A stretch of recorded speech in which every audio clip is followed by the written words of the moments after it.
again, Gills fans. Welcome back to the latest episode of Gills in the Blood TV. It is Monday review time, and I'm pleased to say that after a small hiatus after the Easter break, Rhys does return to join me to look back on what was a very entertaining 1-1 draw with promotion chasing Stockport County this previous Saturday. A game we potentially could have won, a game we potentially deserved to win. But we settled for a point, a positive point, a good performance. We're very much close to mathematical safety now, if there are any lingering doubts regarding relegation. First of all, welcome back, Rhys. Oh, thank you very much for having me again. Yeah, it's a welcome hiatus. Had some family over, so it was very nice. In this instance, family comes first. Oh, absolutely. And we've just been speaking before we pressed the record button and said, and I think a few people have said it on social media, and I'm sure the players and the staff themselves are feeling the same. As fun as this second half of the campaign's been, it's been a draining season for one reason or another, and I think everyone's probably looking forward to a little break. Yeah, I might actually watch some cricket for a change. 7th or 8th of May. Be nice. At least you get a suntan when you get annoyed with your team when you're watching the cricket. Absolutely. Saturday, 2 p.m. That's where we always start. Yep. Couple of changes. No Ollie Hawkins. Came out afterwards that he was unfortunately unwell and wasn't fit enough to be in the squad at all, so he was taken out. Aidan O'Brien, we had all assumed, was not going to be fit after having to limp off with a calf/hamstring problem on Easter Monday at Northampton. So it meant the team in full was George. No, it wasn't. It's because I've just read his name. It was Glenn Morris in goal. It was a back four still of Shea Alexander, Max Ehmer, the returning Connor Masterson, and Robbie McKenzie. But then it was switched up slightly. It was a 2 in front, which was Sean Williams, the captain, and Tim Dieng. It was 3 in front of them. It was Dom Jeffries from the left, George Lapsley in the 10, his natural position, Alex McDonald from the right-hand side, and Tom Nichols was going to have to go and plough somewhat of a lone furrow against 3 ginormous centre-halves of Stockport. We'll get to him later. He's very good. In terms of the bench, not loads of options with the O'Brien and Hawkins absences, Rhys, but Jayden Clark did make the squad for the first time this season since arriving from Dulwich Hamlet. Not really too many surprises, I suppose, in terms of the team. There wasn't a lot of wiggle room with two big presences up top being unavailable for selection. No, I think that's the best outcome of what we had available to us, and to be honest, it wasn't much of a surprise that this was the lineup to me. I wasn't really questioning anything whatsoever, and actually I was quite excited about this lineup actually, because we had to move things around a little bit. We got people playing more natural positions, so it was a slightly different shape up, but one that I think most Gills fans would have expected come 2 o'clock. So yeah, I think, and we were saying in the ground that it meant that we was going to have to change the approach because we couldn't go direct to Wally as frequently as we perhaps do when he plays, and that's fine. That's the way we're set up, and it works. And him and Tom Nichols have been a very good pairing for us since they both arrived. But it meant that we was probably going to have to keep it on the green stuff a little bit more, play it into feet. I thought that the likes of Lapsley, Macca, and Dom Jeffries all had important roles to be able to get around Tom Nichols if it was sticking to him and he was trying to link play. I thought we were very good at what we did. We started the first half really well. I thought we was in their faces. We were pressing higher and trying to turn over possession, and it didn't take long for the first chance to come along. I think it was Neil Byrne. Is that correct? It was Neil Byrne. Yes, centre half tried to clear it, and it ricocheted off of Alex McDonald. Unfortunately, just didn't do enough to shift his weight, Macca. And the keeper, to be fair, Ben Hinchcliffe, made a decent save, but that set the tone, I thought, for the first 10 minutes. And we were playing on the front foot, albeit not creating loads of clear-cut stuff, but certainly trying to play the game in their half. It looked like to me that initial chance that McDonald had moving forward, I think he'd be absolutely disappointed with himself. He's not buried that in the back of the net. That's what I meant. I thought he just needed to shift his weight to try and create more of an angle. It was all sort of very much in a straight line, and it made it a bit easy for the keeper. But he's not a natural goal scorer. Yeah, right. But I think it set the tone for the game, and I thought for the first 15-20 minutes we were the team on top, and Stockport had to fight to get back into this game to even level the momentum that we had started with the first 20 minutes. And it was and you know what, playing on the green stuff, as you alluded to, I think we did it pretty well actually. It was a different style of football I noticed yesterday, and even though we know Niels Harris likes to have his target men up front, actually the team are also showing that they can play the ball on the ground and pass it around. There were lots of good triangle movements yesterday, I noticed, of passing. And that was one thing I thought was really positive. And people were finding space. There's a lot of off the ball work that I was really impressed with, particularly the first half, actually, because, as we will talk about, Stockport got into the game in the second half, the first half, as it were. But I thought that off the ball work was pretty solid as well. And it felt like a more of a cohesive team performance, particularly for. Yeah, it wasn't. It'd be interesting to see how, because obviously we got a quick turnaround and we play Leyton Orient at home Tuesday night. So it'd be interesting to see if we do change it up, depending on, knocks and stuff like that. But it'd be intriguing to see if we stick with the same formation, or whether we do go back to a pairing so that we can hit Ollie Hawkins. Again, it could depend on how ill he's been as well. We don't know how severe this period of unwell has been. So it might be a decision that's taken out of Neil Harris's hands again. I think you're right. We came out, we was really quick. There wasn't loads of chances. I think after 15, 20 minutes, Stockport settled into the game. They had lots of ball. We knew they was going to have lots of ball. They had lots of ball at Edgeley Park, but it was a different type of game here. We were a threat. We was never a threat in the away fixture. We went there solely for a point and we got it. But I thought Stockport probably from 20 minutes to 35 minutes were not the better side, but they were certainly keeping the football better. They probably pinned us back a little bit. I want to ask you, and I know you messaged me Saturday evening and said, we're going to talk about the referees. Yeah. Both our centre halves got booked for literally their first tackle. They did. Conor Masterson, I actually said at the time, so to give the referee credit, on the match day live, I said to Stocky, the referees helped us out here, because if he played an advantage, I think Hippolyte was through on goal. But he pulled it back for the free kick, and I thought, oh, maybe we're actually going to get a ref that's going to help us out. For me, that's where he peaked. Without being rude, I've not got too many arguments with the Conor Masterson booking.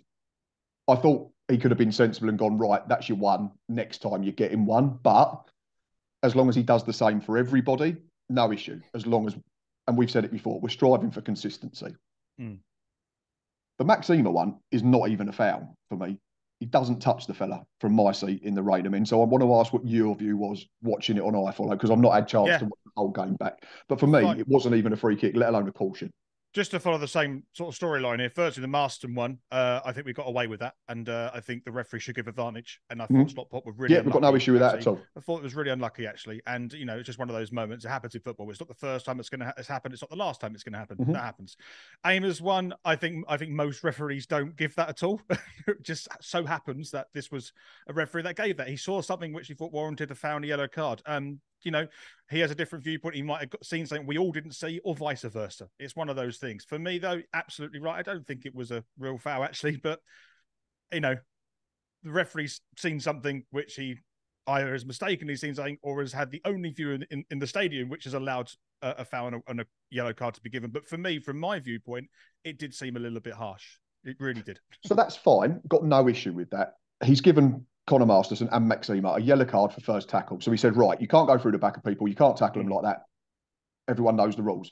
The bigger frustration for me, though, then, Rhys, is each of the three centre-halves for Stockport go through the back of, I don't know, Tom Nichols or everyone. They all have a little chat and get told, that's your first one, and off you go on your merry way. And then next time you might get booked.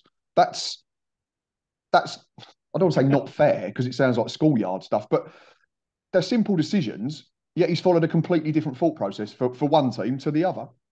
Yeah, for what it's worth, I can't answer specifically for the referee's reasons there. I think if you asked him, he'll have a reason for it, and whether we agree with that or not is a different thing entirely. But yeah, on the shell of it, it does look like he's given the Stockport defenders a bit more leeway than the Gillingham ones for sure.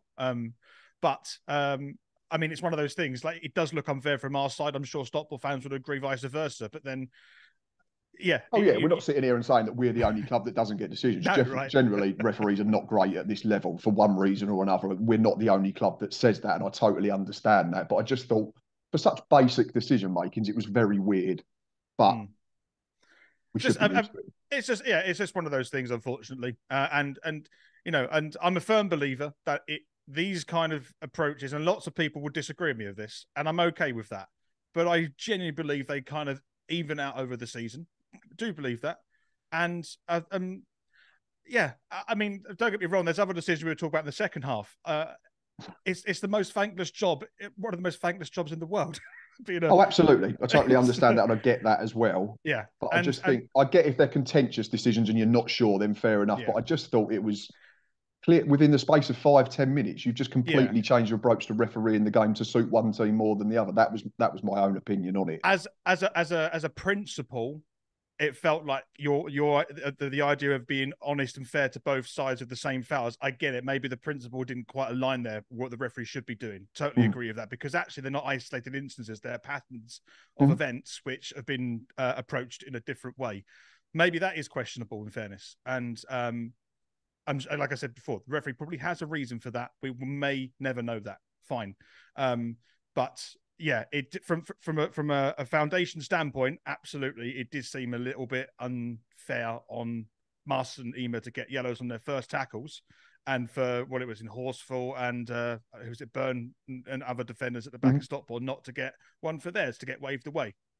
Exactly. Yeah. I mean, if they've wiped someone out, if they've gone right through the back of someone, it's a first tackle, no drama at all. But for me, they were fouls that get made hundreds of times in games every Saturday, every Tuesday, and they didn't need to be cautions at that stage of the game. But in fairness to Max and Connor, I thought they were brilliant after that, playing on yellow cards for 70, 80 minutes or whatever it was. But let's get back to the game. Yes. You've already spoken about some of our play and our quick sort of passing and incisive passing. There was a move towards the end of the first half that was very good, where we broke at real pace, relatively speaking, in terms of the pace that we've got in our team at the moment. And I'll probably talk about that at the end, because I've said it about a million times on Twitter, it feels like, over the last few days. I think we were defending our box. Ball broke to Dom Jeffries, who was very good. He drove 10, 15 yards onto the halfway line. I think played it sideways to Tim Dieng. He played a little clip ball into Gills Lapsley and released Robbie McKenzie, I think it was, who drove from left back, sort of got in between the right-sided centre half and the middle one, and then teed up Tom Nichols. Decent effort, and the keeper made a good save. But all right, the shot was probably not quite what we wanted. I think Tom would generally wanted more whip and it to be further towards the corner, but he's forced to save. But for me, it says that we can play different ways. Yeah. When we have to. We can't get away from the fact that Neil Harris is a direct football manager. I think he's generally defensive minded first to make us hard to beat. That's what's got him success at Millwall and Cardiff. So I don't think that's going to change overnight. But I think saying that we cannot play different ways is a little bit harsh when we saw some of the football that we put together. And that was a prime example on Saturday afternoon. And it just looked really nice to watch. It was nice, but it's an interesting moment, that, because it showed to me, specifically the moment you described. It was so fluid that it was like cognitive dissonance for me. It was both shocking and, oh, of course we could do that. It was a really weird experience for me, because I know that the players in our team are capable of playing the ball on the floor. Of course they are. They're footballers. Of course they could do that. But because they've been set up most of the way to be a defensive-minded outset where we try and use a target man, we don't get to see often the way in which this Gillingham team can play on the deck. But that moment just before the first half whistle, end of the first half, we had that moment where we were passing fluidly and creating opportunities. And for me, it does show that Neil Harris has a method which allows and caters for players to be able to play in that sort of freedom way. And hopefully next season, with a few additions, I'm sure we'll talk about a little bit later, I hope that we can have that style of football against other teams as well. There are some teams you want to set up defensively, which I think this second half of the season we've been mainly trying to do to save us, get us over that dotted line. But I think maybe next season, I wonder if we're going to have an option to be able to play the style of football which we saw at the end of the first half yesterday, which would be great because we have two options and two styles to attack teams with. Exactly, yeah, and I think Neil Harris alluded to it at one of the question and answer sessions and said that we want to become a team that develops two or three ways of playing, and I think we saw very small shoots of it in patches on Saturday. We're not saying it was a complete performance, but we went toe-to-toe with a team that could automatically get promotion. So that's something to build on. That's a positive. That was probably it for the first half, in fairness. Like I said, Stockport had loads of ball, but we was the team that forced Ben Hinchcliffe into two decent stops. Again, they're stops that you'd probably be disappointed as a Stockport fan if he'd let them in. One's straight at his legs and the other one's at a good height to get a hand on. But yeah, I thought generally when we had the ball, we were trying to do things the right way. whatever that means. Yeah, I mean, winning football's the right way, isn't it? yeah. I said this to someone on Twitter. If next season we win 20 games 1-0, no one's going to complain too much. I don't think. No one complained when Tony Pulis' teams used to do it. So, Yeah, right. um, but that's probably a whole new video episode. Half time, I'd imagine the team talk was more of the same. There's no need to change this too much. We were a threat. I thought we defended our box well. Anything that they did throw into our box, Connor and Max were heading it away. Tim Dieng, I thought was very impressive overall. I thought that was one of his best games in recent weeks. Yep. So yeah, there wasn't a need to do too much during the half-time team talk. There were no changes, and that was totally understandable. And I thought we came out second period, and that early press again got us on the front foot straight away, like the first half.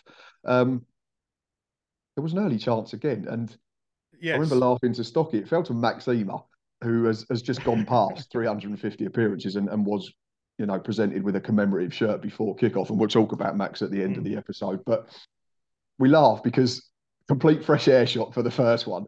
Oh yeah, Got right. lucky that it bounced in front of him again. But I don't think the second effort missed by too much. I don't think the keeper was overly concerned, but it would have been No. one hell of a moment if after just passing 350 games, Max Ehmer had slapped one in the bottom corner from 20 yards in front of the Raider men. It's funny because one of the on the Gills fan zone of my video, it was Steve who predicted a 1-1 draw and Max Ehmer to score the goal. I mean, he got half of it right. Weren't far off then. And he weren't far off but of they would that. have won if it had gone in, potentially, maybe. Maybe. But I have to say though, when he can do that. We've seen him score goals like that occasionally, and that's in his locker. I just didn't really connect it very well, unfortunately for him. The first one was an air shot, really. Yeah, it was either the worst air shot or the most unbelievable dummy you've ever seen in the history of the game. Yeah, I think you'll claim the second one probably for that options. But no, but Yeah. the shot after, shame. I think the keeper would have had it covered. It was his near post, but nevertheless, if you get that solid and hard and hit the top left hand corner, then different story entirely. But yeah, it would have been nice if it had gone in, of course. But it was nice to see centre half staying up in advanced areas if we were trying to turn over possession after a set play, free kick, a throw in, or a corner or something like. Because I said to Stocky during the first half, I thought Akil Wright, who was their right-sided centre half, I thought was very good at creating an overload in the first period, which then pinned us back. I thought he was very prominent when they had their best spell because it allowed Carl Noyle, the right wing back, to get really high to push Robbie McKenzie back. It allowed another centre midfielder to get further on. And I said, we need to do that. And we've seen Connor Masterson do it before. So it was great to see that Max and Connor in different parts of the second half were trying to be more advanced, to make them concentrate on defending rather than them trying to concentrate on countering us and trying to get in behind us. I know we're talking about Stockport's team, but one of the players before he was subbed off right, he had very sort of chaotic game in the sense that he was creating a lot, he was moving forward, and sometimes it was really successful, and sometimes it wasn't successful at all. He was the one that instrumented McDonald in the first chance of the first half. He tried to do a crossfield kick right, and it went straight to McDonald, and he got through. So he had one of those games for Stockport, right, where he would either create opportunities and link up well with Noyle, or completely lose possession of the ball and Gills go on the attack again. And then he was subbed off, and the game changed when he subbed off for Stockport. Actually, where they tried to mix it up again. But actually, we'll talk about Wright a bit later. But he impressed me actually. I just think he was just brave and trying to make things happen. Too often now you see the high level, it's all about creating chances and XG and all that type of thing. I'm not sure that comes down to our division so much, but it was just nice to see a centre back be brave enough in possession and trust himself to go and play out. It's not going to come off every time. We totally understand that. They're League Two footballers. But yeah, I wasn't overly disappointed when he got taken off. No, exactly. Yeah. That was my sort of main view on it, because it meant that they only had two centre halves then. So then one of them couldn't step out because he'd left space in behind for us. Glenn Morris made his first save of the game of real note, I think, just after the Max Ehmer drive that went wide. We were sort of right behind it in block 7, and for all the world, it looked like it was going to be a comfortable save at first. But I don't know whether it just moved or dipped in the air, but it was, I think, Paddy Madden, who'd come on at half-time, laid it back to Miles Hippolyte. And to be fair, technically, it was a good hit because he was off balance, falling backwards, and he's managed to keep it under the crossbar. And Glenn seemed to be sort of falling away from it, but got his arm up to flick it over the bar. And I think we defended the corner really well. But that was probably it again, wasn't it? For the first sort of 10 minutes, I thought Stockport tried to come out with more purpose. But again, the game was played in front of us. So then we was comfortable because it was coming into our box. We've got two big centre halves that like to head it. We've got Tim Dieng, Sean Williams can drop in. They like to head it. The fullbacks were having a decent game in stopping them playing from wide areas. Then we opened the scoring. And Yeah. again, it was a decent bit of football. Now, there's a big element of luck in, there's a clearance that I think it's one centre half on the arse and falls to the feet of Jules Lapsley. But the passage of play before, I thought was very good. Ended up with Shea Alexander having a shot. Keeper makes a decent save with his feet again. But I think there's one player that deserves enormous credit in the build-up to the actual goal was Tom Nichols. Chases a lost cause back towards the halfway line. Looks for all the world like I think Will Collar's going to get there. Manages to nick it off him. I think Sean Williams then plays it out wide right, and Alexander tries to whip the ball in, and that's when it is an attempted clearance, which then hits another defender. Jules Lapsley's still got plenty to do, though, hasn't he? It's a smart finish on the swivel to give the keeper no chance. Absolutely, because the ball came. I think it clipped Horsfell, then hit Crossdale, and then just fell into Lapsley's feet. But like you say, he had to turn, and you got to turn quickly because even though the ball has changed directions quickly off of the Stockport captain, he's got half a second or so to react to that and then get a sweet connection on it to beat the goalkeeper Hinchcliffe. It's not an easy thing to do. No, because I think if he has a touch, I think then potentially a centre half gets across and makes a block. It had to be one motion to get that into the back of the net, and he executed it perfectly. He did all that he needed to do, obviously because it ends up in a goal. But it was absolutely. a really, really tidy finish from actually because one of the things I really liked about this play as well, and one of the things we've done better throughout the season, is that when we make an attack and the ball is cleared, we're trying to recycle the attack and back in again, and that's how we've conceded a lot of goals earlier on in the season. Mansfield did it really well, recycling play constantly and just wearing us down through attrition to eventually get a chance or a clear-cut chance. And that, yes, there was a good example of that because the ball went in and then actually Charlton made a shot, good save by the goalkeeper, went straight back out, would try to get the ball straight back in again. And at that point, Stockport are trying to find their feet, get positions, mark and man. And if you try it and deliver a ball in when that's happening, mistakes happen. And that's exactly what happened in the box. And as a result, Lapsley was on it, put it in the back of the net. So even though it was good build-up play and good recycling, we just also beat them through attrition and got them unaware. So I think there's probably a case before Christmas that I know Tom Nichols wasn't playing for us, but I don't think someone would have shown that desire to go and get there before the centre midfielder, which then allows us to get us the ball back into a dangerous area. So really good goal.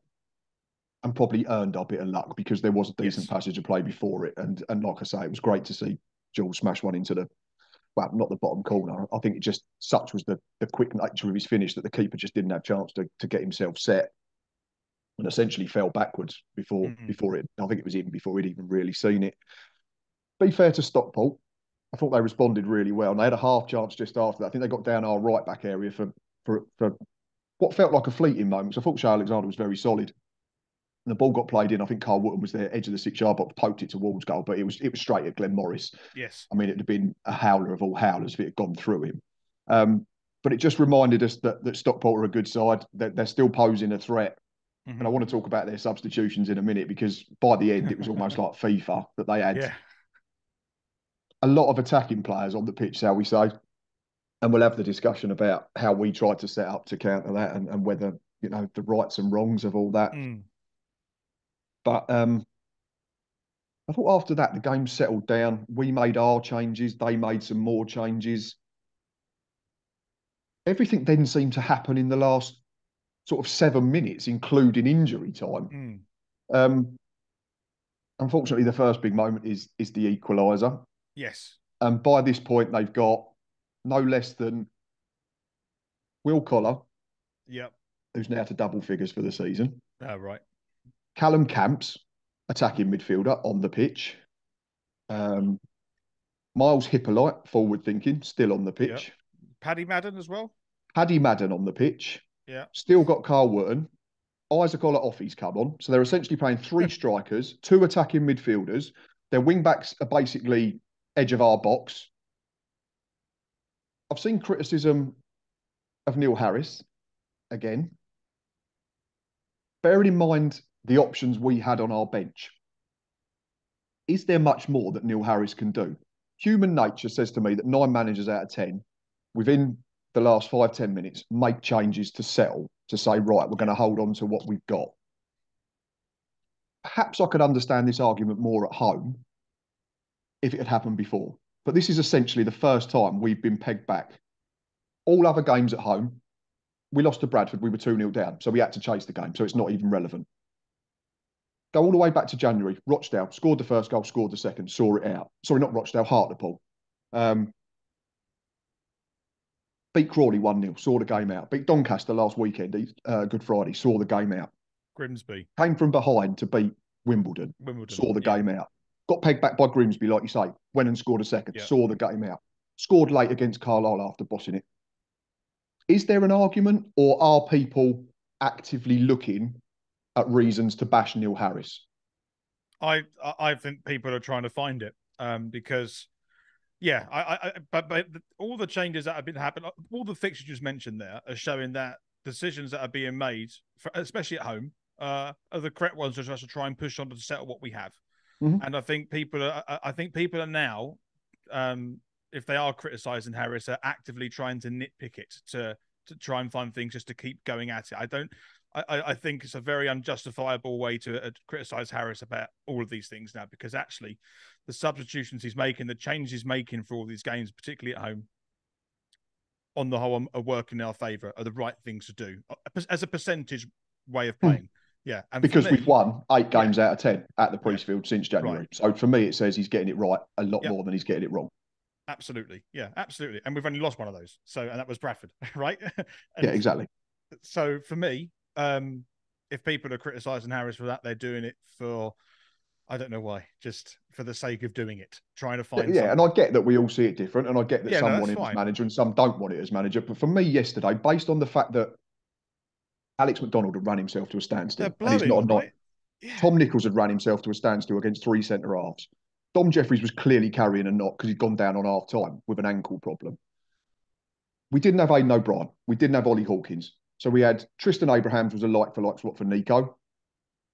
We then brought on Will Wright for Macca and went to a back 3. So we used Shay and Robbie as the wing-back. So it was a natural 3-5-2. Bearing in mind, it's the same 3-5-2 that we went to second half against Northampton to get us back into the game. Yes. And then one's got smashed in the top corner late on, and we still looking to blame.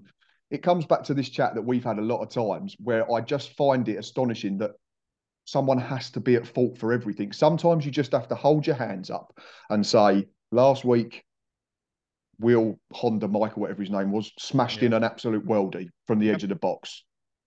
Yesterday, Stockport cheated. They gambled, they took off defenders, they had 3 strikers, 2 10s, and 8 wing-backs high, overloaded. So they did that FIFA thing where you put it the gung-ho, isn't it? Is that what it is? Exactly. You just put all-out attack. You've pressed the all-out attack button and taken a chance. Yeah. We're minutes away from beating the side that's 3rd in the league and one of the best form teams in the division. Yep. It happens. That's my point, is you don't always get what you want. And maybe we didn't quite get what we deserved Saturday, because I thought we were the better side second and half and deserved all 3 points. I think just about, and also you need to just remember the goal which Collar scored. I've got to say, I mean, it's a hell of a header, and I tell you what, if he gets that chance, another 100. I looked at the goals expected for that particular chance; it was 0.02. That means I think if he does it 50 times, one of them goes, or something like that, or one goes in. It's ridiculous. He's got it right in the top corner, because you look at Glenn Morris and you see not his face because it's a long way away, but you know he's not getting there. Max Ehmer's so unlucky. He tries to get it. Yeah. I think he's effectively really having to try a bicycle kick to try and keep it out, because it's right in the top corner. He gets a touch on it. He gets something, yeah, but not enough to stop it going in the roof of the net, unfortunately. For me, Stockport gambled. They scored a goal. Yeah. There's no more to it. There's not a conversation to be had. I get some are less of a fan than Neil Harris than I am, but I just can't get away from this, that I think some people are just out to find something just to bash him. And I don't get it after taking... I think I worked it out. We've played 19 games since middle of January. Only Leyton Orient are averaging more points per game over 3 months. Yet some are still saying our form is patchy. I don't get that. Performances might be patchy because that's athletically what you're looking at. We're not playing nice football. But form is statistics. We are averaging 1.8 points per game over a 3-month period. So if you're going to dig him out for the first half of the season, give him credit for the Yeah, for second true. half of the season. And it works both ways. I totally understand that. We've not sat here and said Neil Harris was doing a brilliant job first half of the campaign. He wasn't. He was part of a massive problem that essentially was seeing us get relegated until the takeover. But runners up over a 3-month period, that's half a season nearly. And also you need to put it into further context. Is what I don't understand is that you've got the January transfer window. These players joined without a pre-season, and I can't emphasize the importance of a pre-season for a team to create cohesion and also just to get into the groove of a team. They're learning on the job. It's essentially what these We've guys said have been that doing before as well. Absolutely, and we'll be better for next season because they'll have a Yeah, summer together. And we'll have a chat at the end of the episode about what we still need to take the next step.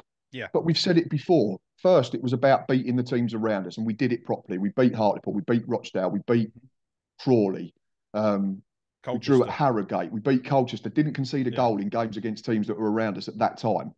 The next step was then the mid-table teams. We was beating the Wimbledons, the Tranmeres, the Grimsbys. Could we then beat a top side? We beat Carlisle. We're 2-3 minutes away from beating Stockport. The only thing probably missing now is going away to a really yeah. good side and picking up a victory. But that isn't important in terms of where we were in January to where we are now. Like, Beating Northampton away wasn't going to keep us up. No, if you decided as a fan that we, as from the takeover, that we needed to get into the playoffs, and then you could then moan at your not winning away at Barrow, for example. Of course you can, but Exactly. that's such an unrealistic criterion to have. To have like, no, we just needed to be a 22nd or above.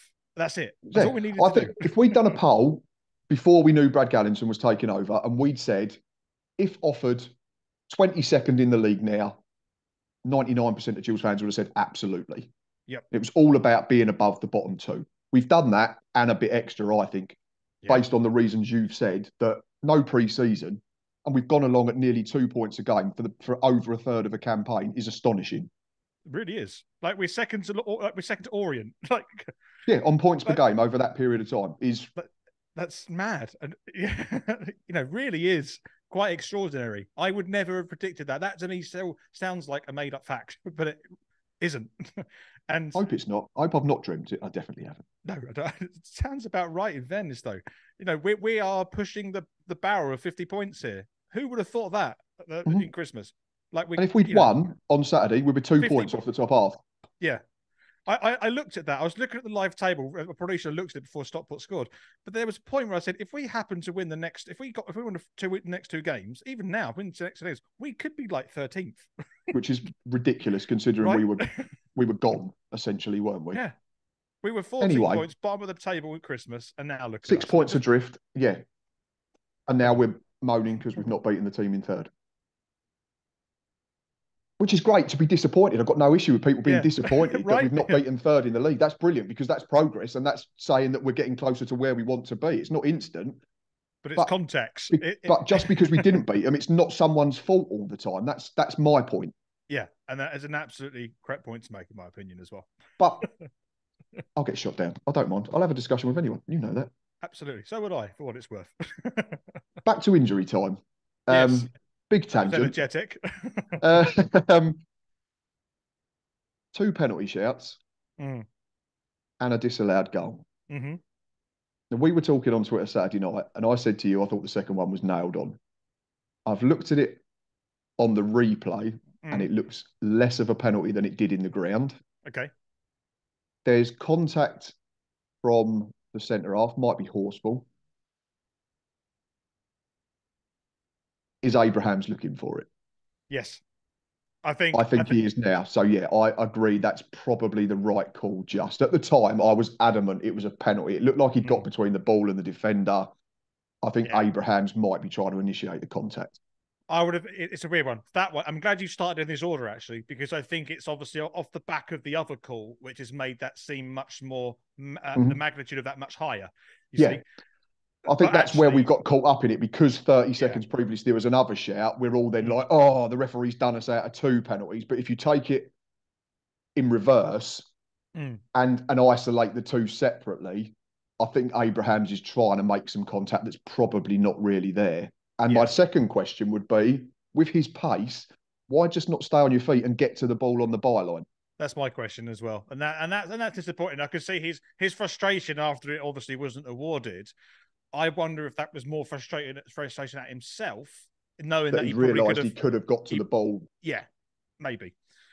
Maybe just hates the ref. Who knows? Could be. Who knows, right? But we'll go back 30, 45, 60 seconds or whatever it was. Yes. George Lapsley looks to be picking up the ball on the edge of the box, and he's travelling left to right across, at least parallel with the 18-yard line. Yep. I've seen slowed down videos. I've looked at it a couple of times. For me, it looks like the defenders had to go through George to get something potentially on the ball. I'm not sure he has, but was it outside the box? I think it's I'm gonna be shot down for a lot of this. I firstly think it's outside the box if there is to be a shout for this. I think it's just outside the box. It does look like he gets the ball in the replay, albeit he does go through to a certain. It looks like he might go through Lapsley to get it, but I think in the motion of play, and where the referee's viewing it as well, I can understand why he thinks the defender, I don't know who it was, has won the ball, and it's just continue on. We have the advantage of looking at replays, different angles, fine. It's one of those. I think 50% of referees give that as a foul or a penalty, whatever, and 50% don't. I genuinely think that's a flip of a coin because that's quite a tough call to give in that situation. Yeah.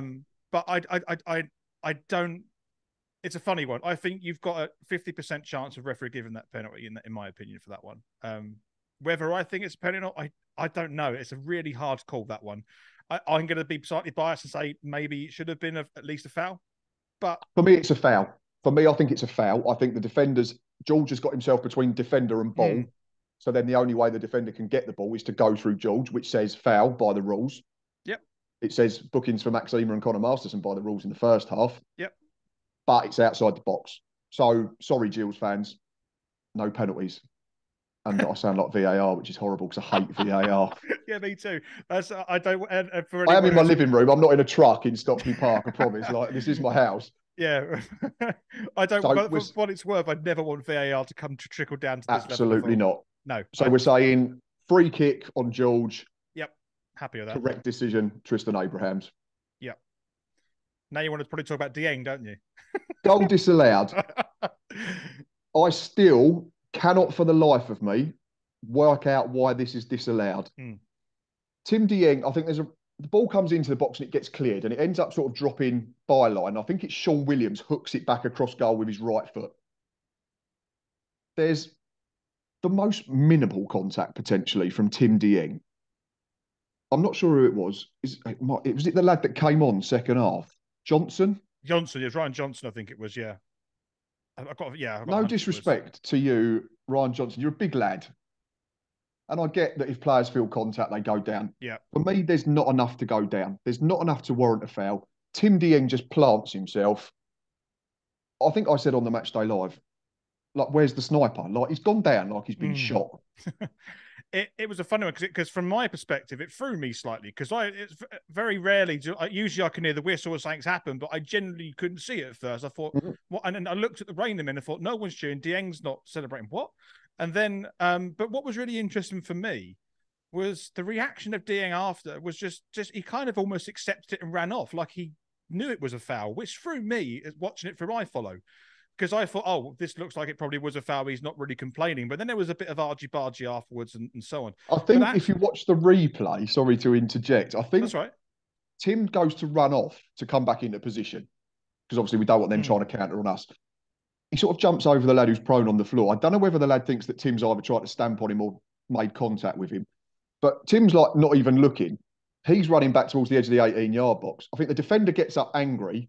He runs at pace towards Tim. But I think one of their lads steps in between them, and the poor fella who's ended up on the floor ends up running into his own teammate and falling over again. That made me laugh a little bit. I'm not going to lie. Sorry, it just made me chuckle. You got all angry, and then you just ended up on the deck for the second time in 30 seconds. Was it the correct call? That's the bottom line. Was it? Should it have been disallowed? I think, you know what? If that's anywhere else on the pitch, there's not a foul. I'm sure people really dislike the way how I decide whether it should be a goal or not. I think I think I think 5% of referees give a foul there. Genuinely, I don't. That's how I'm going to probably conclude that one. I think it's. I think unfortunately, I think the referee has been conned by Johnson there. Unfortunately, there is, for what it's worth, Dieng does go in. It looks like he has an elbow-ish going in. I Like think that's it's how he's, hands, or might be his hands or something. but I But don't. It's not like he's poleaxe the fella, is no, it? no. I'm not saying that whatsoever. But there probably is a touch, and then the defender's gone down. But because of the motion of play to go up for the header, it looks worse than it is. The referee's been conned into giving a free kick. That's probably how that happened. And it's unfortunate because I have to say, it's not the first time it's happened this season. It happened with Max Ehmer away at Grimsby at Blundell Park.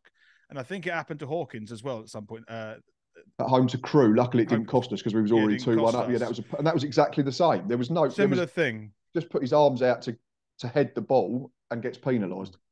I think it's unfortunate because for the life of me, I would, if I was refereeing that, and I hopefully I'd be in a non-biased situation, but I don't think I'd be giving that as a free kick.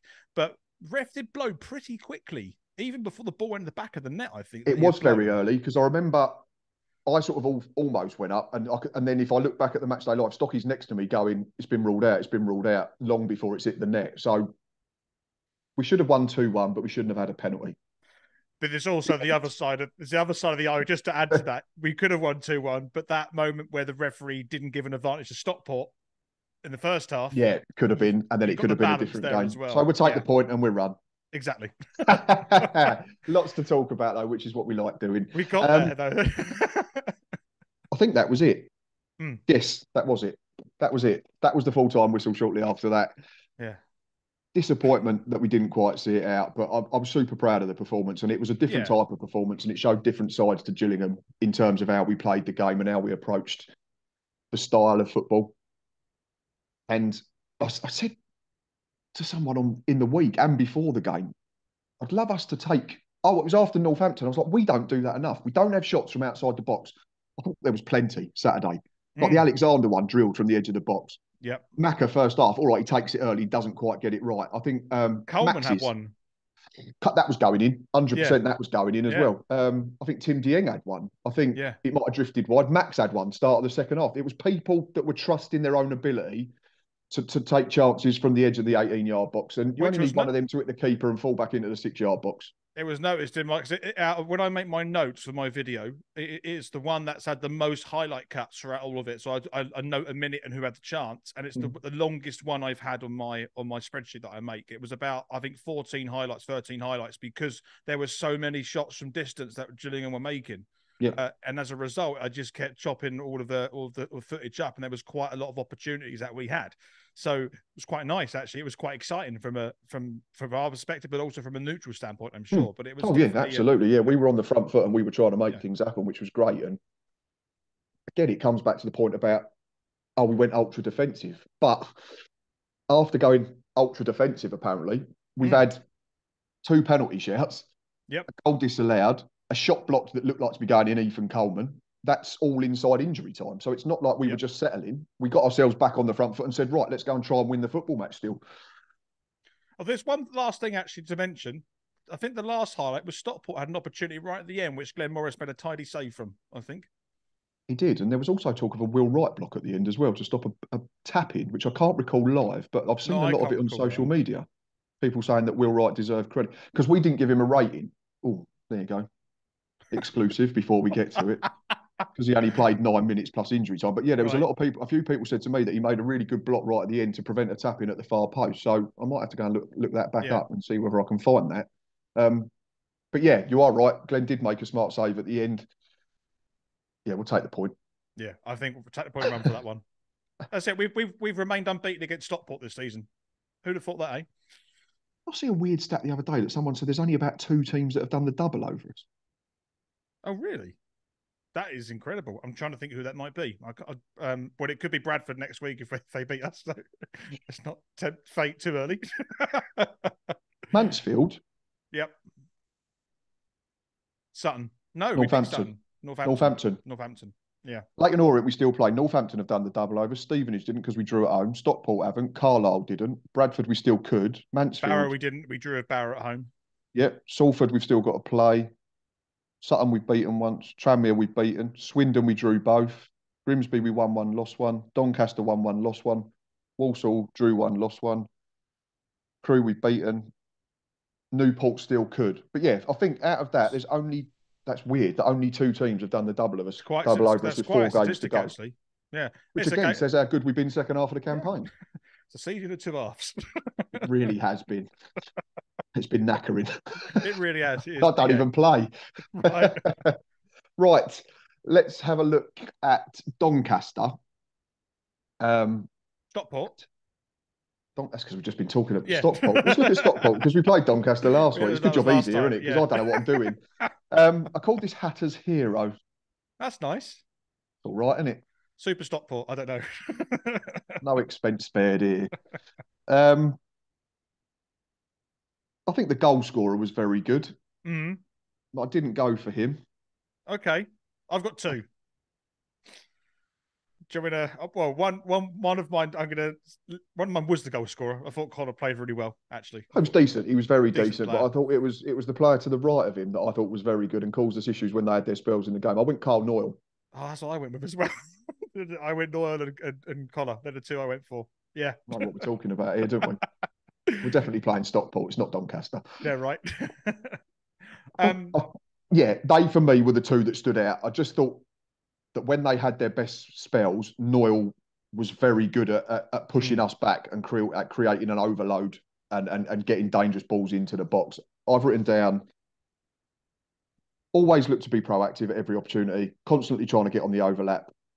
And I really enjoyed his battle with Dom Jeffries for 80 minutes. I thought it was a really good tussle. Really two young lads that, desperately trying to do well for their respective teams, not giving an inch. Even if stuff didn't come off, they were both still trying to play. Just thought Carl Noyle was very, very good and can understand why Stockport shelled out. And can I they just him from Doncaster, didn't they? Maybe that's what it is. There you go. That's why you said Doncaster. Good save. Just to give two honourable mentions, because I agree with you with Collar and Noyle. I want to give honourable mentions to Rydell, who I actually thought on the other side was causing problems. I thought he looked pretty tidy, actually. And he was involved with quite a lot of the play down there, and I thought was very much instrumental with a lot of what Stockport were trying to do, particularly in the second half. And also, I know he was subbed off after 64 minutes, but I did think, is it Akin Wright? I firstly just enjoyed watching him play. He looked like Beckenbauer. That's kind of how I kind of put it.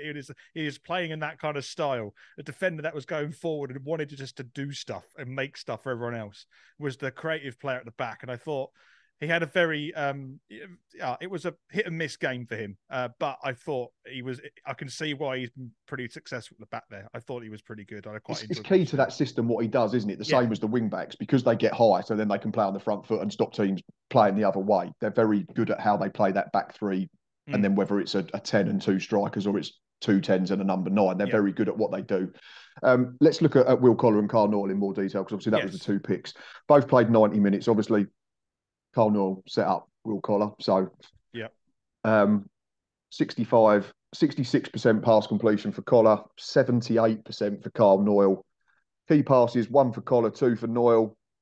About 40% strike rate in terms of accurate crosses for Noyle as well, 3 out of 7, which is decent return. Collar, obviously, in terms of shots on target, he had 1, 2 off target. Noyle didn't actually have any shots. Defensively, though, they don't neglect their duty going the other way as well, do they? They're quite willing to run back towards their own goal and make sure that they're hard to break down if teams do turn over possession. So, two really good players that will probably still have a big part to play in the final 4 games of the season for County. Yeah, absolutely. I could just only amplify that even more. I have to give credit for Collar's goal as well. I thought as a header, I think the player in it was Lapsley was marking him. But he got up, and as someone who's got that confidence, that balls come in from Noyle, and you think, I'm just going to head that towards the goal. But I just thought the connection he got on that was such a good goal to watch. And we've literally threw everything at that ball going into the net, and we still couldn't keep it. And in fair play, it was a nice finish. But both of them played really, really well. And the delivery spot on as well. Absolutely. If the delivery's not that good, Will Collar doesn't edit. That's the thing. Exactly. So it's huge credit to both of them. Yeah, I thought they were very good, and and that's the. Yeah, they're the two. I'm glad that we've agreed on those two together. I was a bit nervous about choosing those two, but I'm glad we agree on that one. No, absolutely spot on there. let us know, Gills Yeah, fans, Stockport fans, who you thought was impressive, because it might be different, and we all see the game from slightly different angles, whether that's different stands, different rows, because that can give you a different perspective. So it'd be interesting to see, and also Stockport fans, let us know as well who you thought your of best course. players were, who you thought the best Gillingham players were. Seamless. Look at that. Gills man of the match. That was nice. Ooh. You've been doing this for a while. Too long sometimes it feels. Gills man of the match. Now, for me, it was another really good team effort. I thought no one had a bad game. Everyone was sort of 7 and upwards. It was a really, really, really good effort from everyone that played. I know it's difficult, like we said. I've not rated the substitutes because they didn't get long enough. You can go first on this one. Okay, so it's quite weird. So I've got two. I've kind of got one off the ball and on the ball kind of thing. But for me, overall, Nichols was man of the match for me. He's gone for it, hasn't he? That's what he's done. Tom Nichols, I thought he was absolutely immaculate, Yeah. out of possession, in Dogged possession. performance. Yeah. He was up against 3 absolute man mountains of centre halves. And I said to Stocky during the game, I said, look how clever he is. He plants his feet and then he just half turns so he knows where the ball's going, because he knows then if centre half makes contact, it's a foul. So it was just allowing us to then break through that line of 3 centre backs. We know how hard he works. He's tenacious. He'll run lost causes all day long. He'll stretch defences. Technically, he's brilliant. Similar to Abraham's in the away game, I thought a centre forward performance, pressing from the front and being the first line of defence, I thought was absolutely spot on. Mm-hmm. But Matt, he's too short, as we know. 5'9", you know. You know, heart of a lion, heart of a lion. Heart of a lion. Yeah, but I have to say, you're absolutely right. It was all over the place, chasing everything. Pretty much started the goal that we scored, chasing something down. And it was just this is what he can do actually it's interesting. This is what he can do with Hawkins next to him. It's a different type of Nichols that had to play. And we saw a different side of him that he's capable of doing, and he can withstand and hold off all these tall defenders and create stuff, and just be a nuisance. I just thought he was a nuisance. He looked annoying to play against. That's what he looked like to me. Yeah, you wouldn't want to be a centre half against him because you just wouldn't get a moment's rest. It'd be absolutely pain in the arse. Yeah, pretty much. But just another honourable mention, just quickly. I know we'll go through the ratings, but I thought McDonald played really well. I thought he was pretty solid throughout the game. I thought everyone was very solid. Again, it was like we said, it was a proper game, a proper team performance from every single person. I thought Shea Alexander is. Yep. I'm going to say it, and I'm going to put it out there. I think Shea Alexander's playing himself into contention for Player of the Year. I can see that. Well, I know it's not a fashionable position, unless you're in the Premier League where everyone goes on about XG and assists and all that. But he looks a completely different player to what we saw first half of the season. Everything was in his own half. It was safe. It was backwards and square. He's turned into this galloping, marauding, ball-playing right back now who looks like he's going to create chances every game. He's solid defensively. I think he's triggered something in terms of a new contract, which we'll get onto. Yeah. But I thought he was very good. Yeah. There's my outside bet. I mean, I didn't win on the Grand National, so don't put money on it. But that's my outside bet. I think if he continues over the last 4 games, I think he puts himself into contention, at least for the top 3. And for what it's worth, actually, I agree with you on the Alexander thing as well. And I think he's really grown into this season and it's become quite a staple of that right back position or right wing back position. But also, what's really interesting, we've talked about these Gills players now. We've not even mentioned the goal scorer as a contender. Just it goes to show how much of a team performance it was and everyone pulling together. Correct, because I thought first half he didn't see a lot of the ball again, George. I think a couple of times I turned around to Stocky and said, just not getting him in the game again, and it's frustrating because he's in his best position now.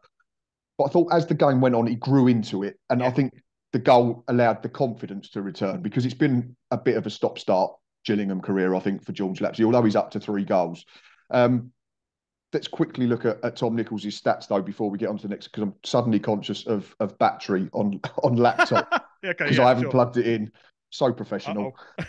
Tom Nichols, 86 minutes played, 1 shot on target, 2, but 1 was offside. There was that flying volley second half that the keeper had to tip around the post, but he was already offside. 79% passing, 1 key pass, won a couple of free kicks as well. So he was doing the ugly side of the game as well. I think even late in the second half, we defended a corner and it was Nichols that was heading it away at the near post. Yeah, it was. Performance. when he's not had a lot of ball. That for me was the best part of it. It was a performance that we've not seen from Tom Nichols yet, because he's always had a partner next to him. He's always had his mate Ollie next to him. So it was great to see him, like you say, be able to do a different type of centre forwards performance. And maybe it just does give us the chance to experiment in the last 4 games. Absolutely. I think that's that. And let's be honest, I think we're safe now. I think so, yeah. I think we're safe. I think we've been safe for a while, in fairness. Yeah, but let's entertain the idea we're safe now. I think there's a great opportunity for Harris to really have a look at what other options and styles of play that this team potentially could move forward with next season. Use these last games of the season to really see what is available to us, what we can do with it. Let's actually have an experiment. I think that would be great, because we'd learn a lot from this, because it's still competitive fixtures with teams we're playing against fighting for something. You know? Yeah, I think that might be the only thing that holds us back from making ridiculous amounts of changes, because I think there's got to be something to do with the integrity of the competition. I think Neil's professional enough to realise that, because we still could affect Salford, Bradford, Leyton Orient. Newport might be the opportunity. Yeah. That for me would be the game where you can go, maybe we can look at Jaden Clark for half an hour. Maybe Ethan Coleman to get a start. Maybe Jake Turner goes in goal. Maybe Joe Bodine and Josh Chambers can be in the 18. That type of thing. Gills player ratings. Let's have a look at them. Yep. Glenn Morris, solid 7 for me. Made 2 saves that Glenn should make, because we know how good he is. Didn't think he was overworked. Ditto. Absolutely agree. 7 for me as well, and for the same reasons. I thought it was a good standard game for him. Yeah. Did his due. Yeah. Back 4, I went all the same. I thought it would have been unfair to say that any were better than the others. I thought both centre-backs were immaculate after picking up bookings, and I thought the full-backs were equally solid. I went 7.5 for all of them. I thought they were all really good. The fact that they've had to chuck on Madden, Ola Offie, Camps, they've had to sacrifice defenders, said to me that we were doing our job properly for the majority of the game. And yes, we can nitpick and say that at the end we got caught out, but we're taking the let's credit Stockport approach. So for me, defensively, I thought they were absolutely spot on. So I took the same approach as you there, apart from I highlighted one I thought was slightly better than everyone else. So I gave Mackenzie Master name a 7s, and I gave Alexander 7.5 to show that subtle difference. I thought that he was really good with the right-hand side, and to get that ball into the box, which ultimately gave the assist to Lapsey to score, just bumped him slightly further up for me. But that's similar approach, just knocked everyone down by 0.5. Fair enough. Middle 2 was Tim Dieng and Sean Williams. I think I said it earlier in the show. I thought that was Tim Dieng's best game for a little while. I thought he had to, he was slightly different approach, because he had to be higher up when we were taking goal kicks or Glenn was kicking out of his hand, so he could be the one winning the flick on. Gave him 7.5. I gave Sean 7. I thought Sean was very tidy and everything again, but I just thought Tim Dieng was slightly better. Yeah, I agree with that, but I just, to keep the consistency, because I want to show it was a real team performance, I gave everyone in the midfield, so Jeffries, Dieng, Williams, and Williams, all 7s, but I gave Lapsey a 7.5 for the goal that he scored. Okay, that's fine. So that brings us nicely on. I gave both wingers 7s. Yep. Again, out of possession, I thought they were brilliant in working hard, supporting their fullbacks, tucking in to make us hard to beat. And totally agree with Jules Lapsey. I gave him 7.5 with the goal. First half, I didn't think he was in the game enough. Second half, he grew into it. He was getting into them little pockets of space that we want to see. And obviously with the goal, that gets him up to a 7.5. But a very solid performance for George in his favoured position. Totally agree. And it's nice that he can play in that position and show what he's capable of. And it's good that he's probably got a bit of confidence from that now to push on for the rest of the season, and hopefully more to see from next season as well. Yeah, and hopefully he gets another start Tuesday night in front of the Rainamen, because he's a player that will play a huge part moving forward if we can get him into the position that he's more comfortable in. Tom Nichols, I gave 7.5. A couple of people said I was probably harsh. But my thinking was, he's a centre forward. His first job is to score goals, create chances. He's not done either. Not directly, at least. The only criticism I have of Tom Nichols is he's offside a lot, a lot. And he gets into good areas, and you just think he's just, for all his intelligence, sometimes you just think, oh, just look across the line. But it's probably an eagerness to try and get in behind and get into dangerous areas. But it was a very good performance where we saw different sides of Tom Nichols in and out of possession. So yeah, 7.5 for me, a very good performance again. I bumped it up to an 8 just because I was really impressed with his off the ball work. I think as an off the ball player, I thought it was really and the tenacity, as you said, and the energy that he gave to the whole game, I thought was excellent. And being instrumental in trying to create something out of nothing was what he was really good at. So, and I think and starting the movement for the goal that ultimately we scored, I think warranted an 8 in my book. I just thought it was one of those performances where you could easily not have noticed it if you were not a Gillingham fan. I think you could easily see Nichols not doing much. Totally agree. But because we're watching it and we know who he is and know what he's about, we saw that he was playing a different type of game, and I think he fit that mold really well. And for me, it was successful, and I gave him an 8 for that. No, totally understand that. Maybe I was a little bit harsh, but again, it was a very good performance from him, and it was a very good performance from everyone. Substitutes, I didn't give ratings to because I think they only come on after about 82 minutes. So even with injury time, it was barely 15 minutes. Before we finish up, let's talk about George Lapsley, because I think George would be big enough to admit that he's had a poor start. He's not had a poor start. He's got 3 goals since he's arrived, and he's not started every game. And I don't think we've lost when he scored, have we? Beat Grimsby, beat Rochdale, drew with Stockport. How much will that do for George Lapsley moving forward? And how much will that maybe sort of show Neil Harris that he has to play as a 10 in whatever system, whether we play a back 3 with wing backs and then a front 2 with him in behind, or whether we do what we did Saturday? How much does that performance kick George Lapsley on between now and the end of the season, and then looking further ahead into the new campaign?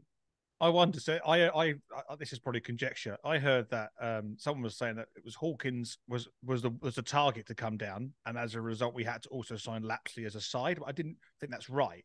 But I heard that on Twitter somewhere. I didn't respond to it, but I thought it was an interesting take because I don't actually agree with it. I actually think Lapsley, what he's shown, particularly yesterday, what he could do is that he's so.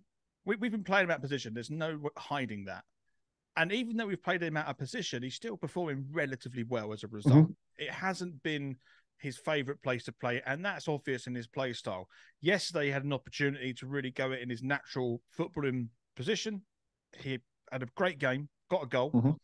And I think what we've done, we've opened up a new dynamic which Harris has to think about and probably has to make a very difficult decision going forward of how he wants to set up. Or it's the other way where you look at it and go, actually, we have a solid plan A and a plan B, and Lapsley can actually do a decent job in one of them and an even more natural, better job in the other one.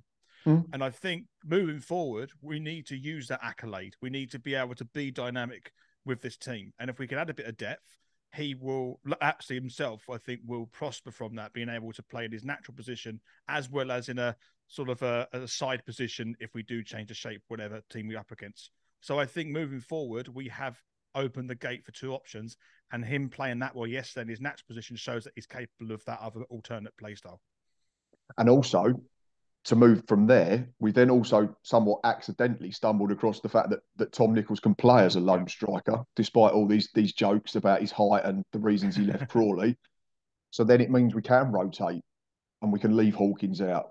And we can do different things that way as well. And we don't have to rush people back so much from injury, because I'd imagine if we don't get anything against Stockport and Tom Nichols has a poor game and George Lapsley has a poor game, then we're going to go straight away, we've got to go back to 2 up top. We've got to play a target man. Whereas now we can go, we can play like that. We've got different ways of playing. We can get it down and play. We can go direct if we have to. We can bring Ollie Hawkins on if we need a focal point at the end of a game for whatever reason. So it's like you say, it's suddenly opened up a couple of avenues. Yeah, and that's really nice, because what you want to do, particularly in this league as well, is you can catch teams out by being dynamic, and you can catch teams out by playing a different play style, which they didn't really necessarily set up to play against, for example. And we want to, if we look into promotion next season, we need to be the ones in the driving seat of how we set up, because we want to play the way we want to play. We don't want to set up to play against someone because of how they're going to play. We want to be the ones that dictate how we want to play, and other teams will have to set up against us.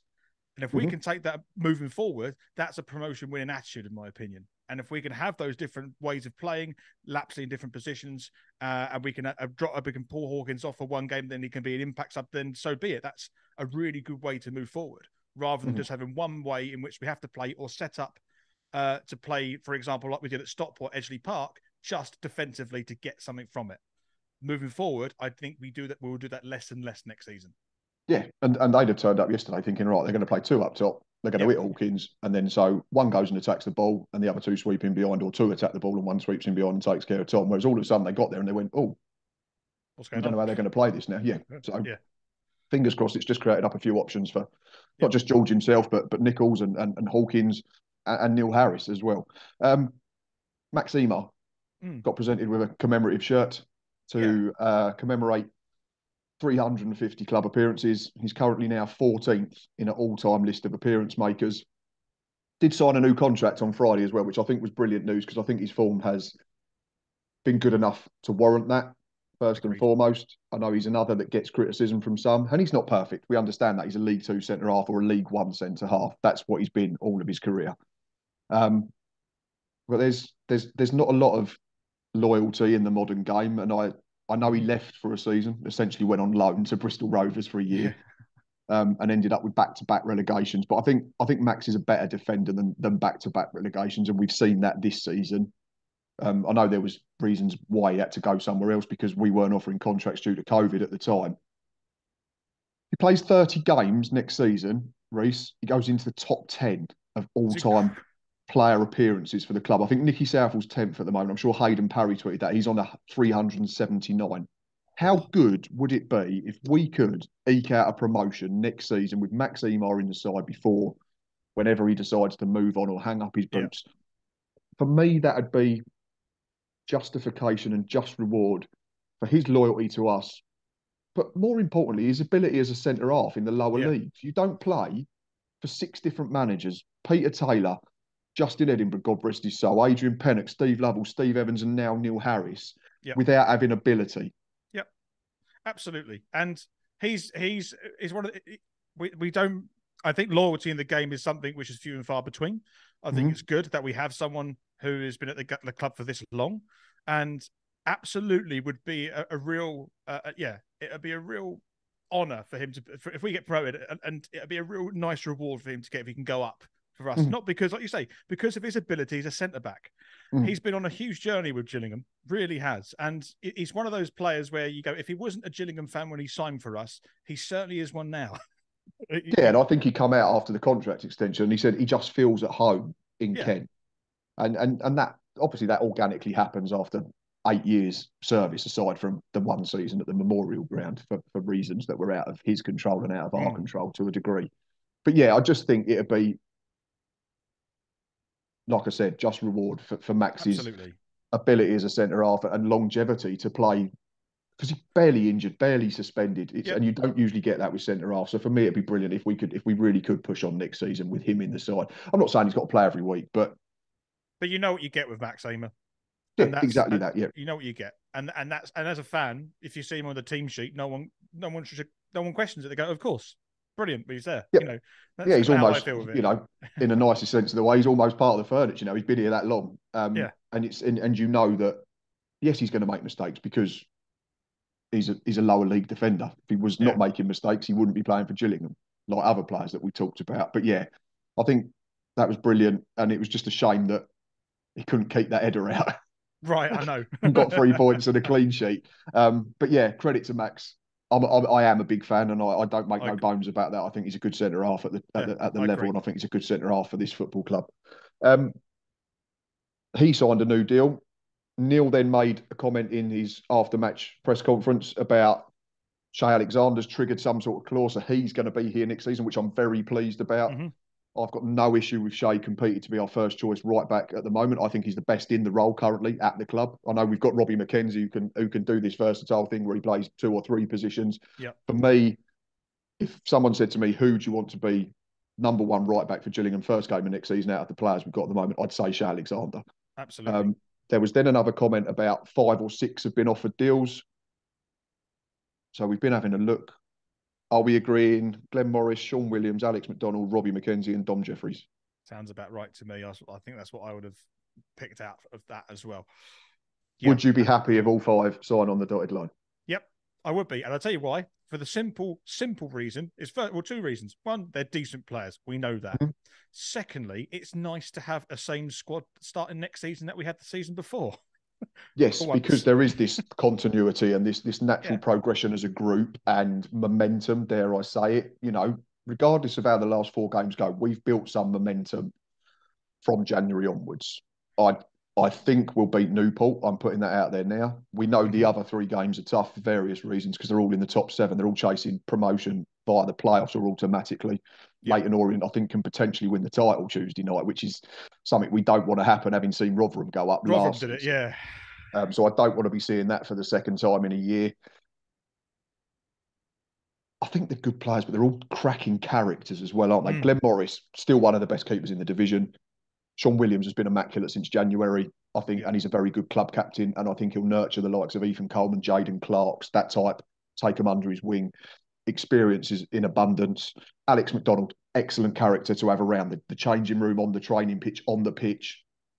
So I didn't think Playmaker Stats put something up a few days ago, didn't they? I think there's only one player, or only 6 assists is what I'm trying to say since the turn of the year. I think the highest was 7. Macca's got 6. So that's the impact he's having on games. And he doesn't play 90 minutes a lot of the time. And then Robbie McKenzie.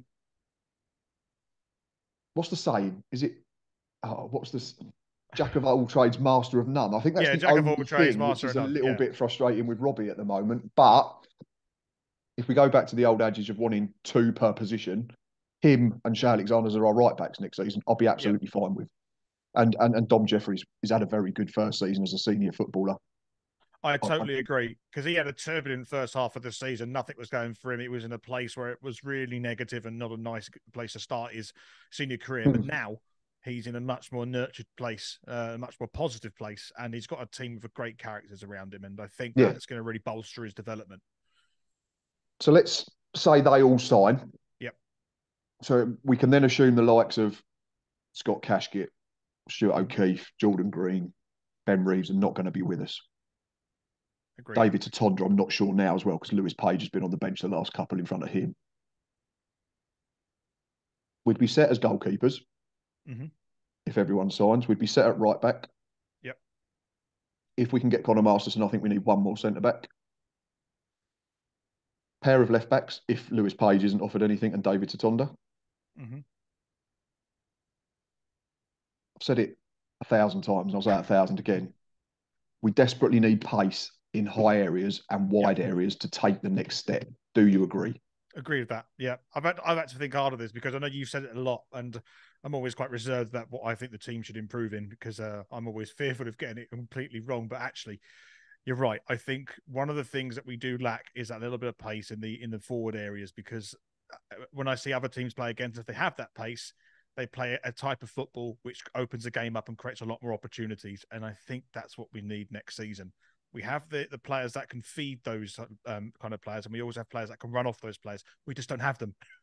And I think you're right. And again, I think if you look at games like Northampton and Barrow, we probably see them games out and get a draw, because we can clip it in behind, or we can give it to someone's feet and they can run us into the corner and see the game out and run the clock down. Whereas it's a massive omission from our squad at the moment. Jordan Green, Hakeem Adelakun are nowhere near the 18, and they're probably the 2 quickest we've got in terms of being natural wingers. And also, if we can get natural wide players in, I'm happy for Macca to be one competing. If we could then get another couple, suddenly then Dom Jeffries can tuck inside, and we look stacked up in the middle of the park, because we'd have Williams, we'd have Jeffries, we'd have Coleman, we'd have Lapsley, we'd have Dieng. We've then got the excitement of seeing where Jaden Clark actually plays through the summer in pre-season. Where can he fit in? Is he a 10? Is he a 7? Is he an 11? Can he play off of a front man? Suddenly it looks very exciting. But I don't think we're a million miles away. Like you said, it'd be great to go into a pre-season and a transfer window only needing up to half a dozen rather than 9, 10, 11, 12 players. Yeah, so rather than having to get the core, we've got the core and we have to get the peripherals. It's flipped. Spot on, yeah. I think that's a great way, because Glenn Morris, number 1 keeper. Yep. Max and Connor, if we go down the spine, would be a good centre-back pairing for me. 2 of Williams, Dieng, Lapsley, Coleman, I think would be fine, depending on what we play, or whether you play 2 and then a Jules Lapsley in front. Yep. Hawkins and Nichols, we know what they bring. Lewis Walker, I think, still under contract, so that'd be an interesting one. How much he improves with better players. Tristan Abrahams, I'm not sure where we'll go with that.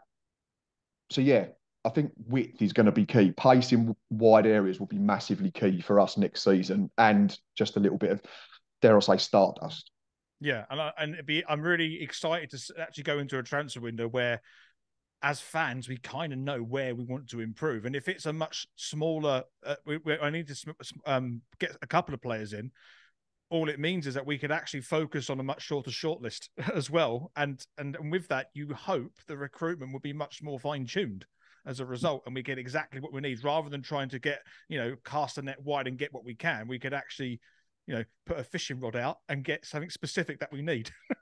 I think that's going to be the massive thing this summer, is we're in a position now where we can go and get players that we want rather than get players that have been left by everyone else. Yep, absolutely. One last final thing before we finish, because I've just noticed that we've been going for a long time. About 75 minutes, I think. So, excuse me.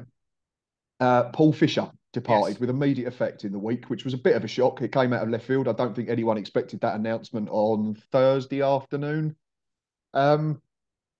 Disappointed to see him go, first and foremost. I think he's done a brilliant job. And I think he's a brilliant man from the times that I've run into him at Q&As, or he was nice enough to invite me in for a coffee back in September. There's no official announcement in terms of replacements or whether it's going to be external or internal or anything like that at the moment. Maybe watch this space. Maybe check your Twitter feeds just for a little bit of information.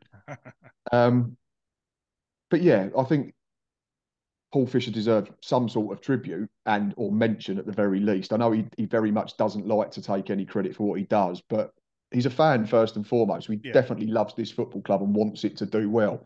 He came in to the position probably one of the most turbulent times for the football club in at least the last 5 to 10 years. We were on our arse, for want of a better phrase, sorry to be blunt. And Paul Scally decided to take a step back. Paul Fisher at the front up with Neil Harris, and we know that they were basically doing everything between them for the first few months of the season, which is never an ideal situation. He did a lot of little things that made a big difference for me. Things like, match day schedules, that type of thing. Yeah. The biggest thing he did was introduced us to Mr. Bradley Gallinson and Shannon Gallinson. And I think we'll all be eternally grateful for that, because that's turned out very well. Yes. I'm going to let you finish the show and just say what you want to say to Paul Fisher, because I think he's a brilliant man who's done a brilliant job in trying circumstances. And as he tweeted, it's all very amicable, and he's definitely left the football club in a better position than when he arrived back in August. Well, I just want to thank you. Put the pressure on suddenly, but no, I want to say for Paul Fisher, I mentioned at the start of my video, and I'll keep it short. He's come in to do a difficult job. He's not asked for any credit. He's done the job, and he's left with his head held high. And thank you for that. Absolutely, and he can go back to being a fan. And he was at the game on Saturday as a fan. I think he was doing a Q&A in the factory. I don't know if that was already pre-planned before he left. But yeah, he just said he's looking forward to getting a season ticket for next season, like the rest of us, and hopefully watching. Who knows? Push. Don't want to get ahead of ourselves. No. Rhys, I've really enjoyed this one. It feels like ages since we've spoken, to be fair. It does feel like that. I know, it's been a good one. Because I think because of the 2 games over Easter, so it seems like even longer. And so I think the last game we spoke about was probably Carlisle. Yes, it would have been the Carlisle one. A few weeks ago, Which we did very ad lib, if I remember rightly. Was that the Saturday night recording with no notes? It was, yes. I think we did better than I've done today, to be fair. I've written it down. I still couldn't get teams' names right. Such is life. Rhys, it's been a pleasure, as always. Really, really enjoyable. Thank you very much. You know what to do, Gills fans. Go and check out his channel. Stop watching it, though, as much. Watch mine as well. No, fair play. It's a brilliant channel. I've not watched it yet. I'm going to go and sit down and watch it this afternoon, because it really, really is good fun to watch that different perspective. Art of Football. You know all about that. I'm not going to do all the spiel today. Link to their website's in the description. Me and Boz will be back Tuesday. He's back this week. He was at a family event on Saturday, so missed the game. So Stocky ably stepped into the breach. I'm not sure if Stocky's there as well, but if he is, that'd be brilliant. I'm sure Nicholas and Bill and whoever else wants to come over and say hello will come over and say hello. If you're about, come and say hi. I'm happy to get your score predictions on before the game. Be another tough one against a side I think that can potentially get promoted or win the title if they win in Kent. We do not want a repeat of Rotherham 12 months ago. So let's hope there's a decent crowd. Let's hope for another decent performance. If we win, we're definitely safe. For sure. I think we're safe anyway. Until then, thanks for watching. Thanks for doing all that you do. Like I said before, you can't. Without you lot, the channel isn't what it is. It's just me talking into a phone or talking to Rhys. So please keep liking and subscribing, spreading the word and all that type of thing. But until Tuesday, up the Gills. Up the